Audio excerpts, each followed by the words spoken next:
This is a couple paragraphs that are relatively easy and good practice for us to master Cicero's Latin. Nothing I can see that is ambiguous in the least. It's just a matter of understanding what's going on. The only ambiguity we will encounter is, as usual, vocabulary meanings. But other than that, things are pretty straightforward. I've already gone ahead and marked everything up in these two paragraphs so as not to do it as I'm talking for various reasons. It's a little more elegant, I guess, to be able to just follow things along without waiting. So let's get right into this. Dixi ego idem, in senatu caedam te automatium contilisse. I myself said in the Senate. Now, what do you expect? You expect indirect discourse, don't you? I said what? I didn't say, quote, dog, unquote. No, I said that something. And the way to express that, as usual, is infinitive with accusative subject or object. Remember? So not only is the subject of an infinitive accusative, but so is the object, and that's rarely pointed out. Kind of interesting. It's the same accusative with different functions. So I said what? I said in Senate what? First of all, we'll get rid of in senatu. There's our adverb, right? I said what? That you had assigned pluperfect. We're translating in the pluperfect because it's the past of the past in the main verb. So I said you to have assigned murder of the optimates, of the aristocrats, for or in ante diem, so 5 days before the 1st of November. Tum cum, so then when, so here we have more adverbial stuff. Then when many first people of the city, so people of the first importance of the city, Roma, we will see that it isn't in the nominative, even without the macron to tell us that. Why? As usual, because it is a singular and the verb is plural.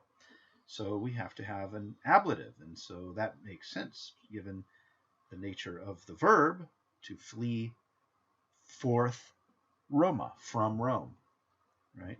So when many first people of the city fled from Rome, non tam sui conservandi quam, so not so by means of the cause of saving themselves as of repressing your counsels, your plans. Okay, so causa plus the genitive, right, means for the purpose of, by means of the cause of, all right, is the literal way to translate it. Okay, so whether you can deny, te, you, and then we have to jump way down here, not to have been able, translated in the perfect, because it's a present tense main verb, shut in on that day itself by my watches and my diligence, to move you against the republic. Right? What? Or with respect to what? Or say what? That's pretty much what's going on with the quid. Say what? Cum te praeneste calendis ipsis Novembribus, etc. What? Cum te, as long as you know it's the cum that doesn't take the ablative, but rather the one that initiates a temporal cum clause, whether the cum means when or since or whatever, then you identify it and put it in parentheses, if you wish, to indicate that you're dealing with something adverbial. So think about it. I went to the store on the 5th of November. I went to the store yesterday. They're both adverbial, aren't they? And that's what's going on here.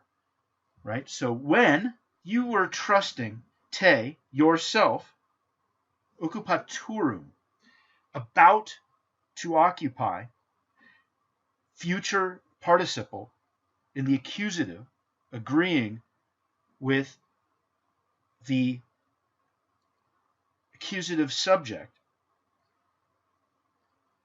of esse. Te esse occupaturum, about to occupy, by means of nocturnal or nighttime attack, praeneste. And I've done that strange double underline to get across that praeneste is the direct object of occupaturum. Did you not sense illam coloniam, that colony, esse, to be munitam, protected or walled in, by my garrisons, guards, and watches? Nihil agis, you do nothing. And here nothing is a neuter accusative noun, direct object of agis. Nihil moliris, you plan nothing. Nihil cogitas, you think nothing.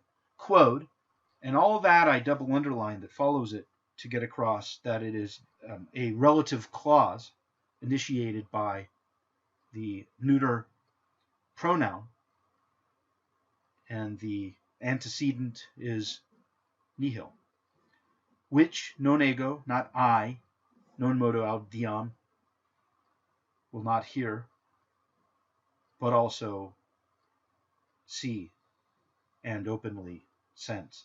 Recognosce tandem me cum noctem illam superiorem. Tandem, at length, me cum, with me, that night before last, call to mind. Recognosce, call to mind again, is really what it means. Recognize that night with me. So kind of visualize what's going on here with me. Iam intelleges multo me. Okay, this is, this is a little more difficult than anything else in this lesson. Intelleges, you will understand. Okay, you will understand what? Now, the confusing stuff here is the multo acrius quam and what follows quam. We have a complex correlative construction going on. Let's look at the parts other than the adverbial stuff surrounding me vigilare ad salutem and te ad perniciem rei publicae, and then we'll bring those into the picture and it'll make more sense. If it simply said, now you will understand me vigilare, me to be vigilant about, or me to watch out for, right? Ad salutem rei publicae, toward the health of the republic, that would be easy, right? You will understand me to look out for the health of the republic. But here we have a comparison. Now you will understand multo acrius, me to look out more sharply, literally, toward the health or for the health of the republic, quam, then you, implied to look out, vigilare, ad perniciem rei publicae, toward the danger of the republic. Try to understand that that comparison is going on there. Dico te priori nocte venisse inter falcarios. I say that you, so here we go again with indirect speech. Gets pretty easy after a while when you practice it. Dico te something. So what do you expect next? Te, you expect to be the nominative subject of whatever infinitive is following te. So where's that? Venisse, to have come. I say that you came, or I say you to have come. Either way, in effect, te venisse is a direct object in relation to dico, isn't it? Priori nocte, on the night before that, among literally the scythe makers, right, the makers of weapons.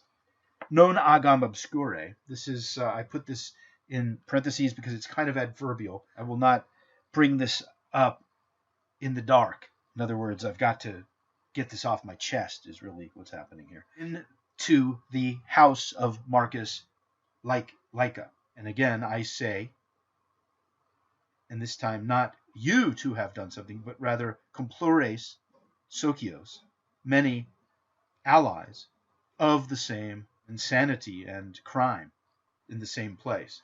Num negare audes, whether you dare to deny this, quid taces, not what are you silent, because it's not a direct object, but rather with respect to what are you silent, or why. When you hear that quid, when it comes at the beginning of a sentence, means why, please understand that it's the accusative. And it's kind of an accusative of respect. With respect to what are you silent? Why are you silent? That's what why means, if you think about it.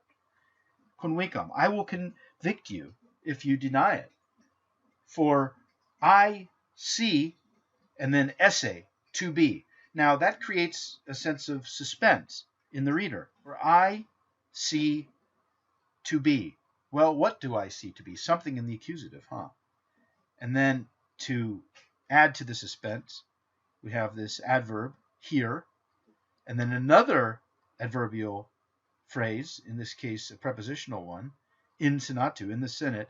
And now finally we get our expected accusative, quosdam, certain people. And then we have the nominative relative pronoun, pointing back to quosdam, certain ones, who were with you una, at one with you. All right, so a relatively straightforward journey, this video, except for possibly this sentence with the multo acrius quam.